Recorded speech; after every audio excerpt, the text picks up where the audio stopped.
Hello, I'm Ron Daly, and I'm here with Tony Maxwell, who is the principal of the school in Middlesboro, Independent, and that's the elementary school. So Tony's come from Bell County, which is a good drive here to Pike County. And you know, that's one thing about KVAC, and with what we're doing, what's interesting about it, we represent the size of the state of Connecticut, but you have all these mountains that are kind of dividing us and all that. But you all are doing some very exciting things. So you want to share what you're doing? And we believe so. We think we are. We are just testing the waters with doing project-based learning. A couple other things that have been kind of offshoots of that. Of course, blended learning, but project-based, we came back one of our first meetings this year, and Carmen really got us fired up with that, Carmen Coleman. And I emailed everyone and said, our faculty, if you're interested in this, let's meet, let's talk about it. And so a large group of teachers out of our entire building met and wanted to know more about it. And so we have everything from a group of, in kindergarten, working on planting, gardening, community service, but all that stemmed from us being very project-based with our curriculum efforts. Okay. Did you have much experience in project-based learning? And so what have you learned?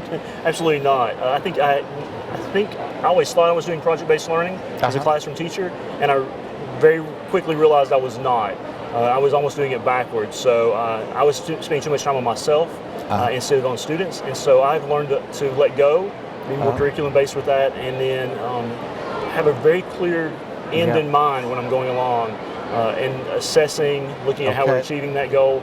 So planning, I think, has been much needed for me. And then learning more as I think those teachers are learning with us. So as a principal, you just kind of addressed this question, but what advice would you give to other principals? Just do it. I mean, just be risk taker with that. Find out, read as much as you can about it, research as much as you can, invite others to go along with you. It wasn't something I mandated. It was something I asked for people who were involved, engaged, committed to. And then we've been learning together throughout this year. Of course, we made mistakes.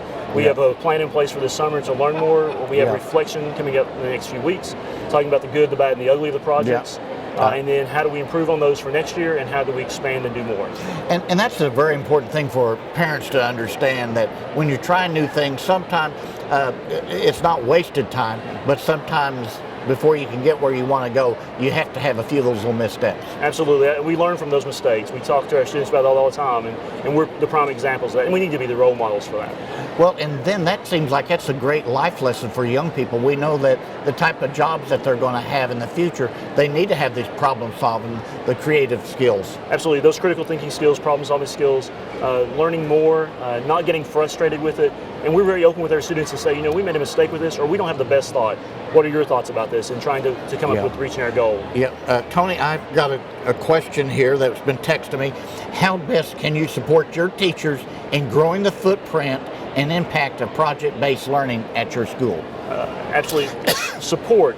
And I think a lot of that support comes through understanding, but a lot of that's coming through training, providing resources, bringing people in who know a lot more than I know about this, finding the experts and connecting us with the right people to learn more, to be better for our students. And I guess today is just an awesome opportunity for that, isn't it? It is. It absolutely is an awesome. We had faculty from the district with us today, another teacher from our building, learning more about opportunities that exist that will impact our students, and that's really, truly what it's about, our service to our clients.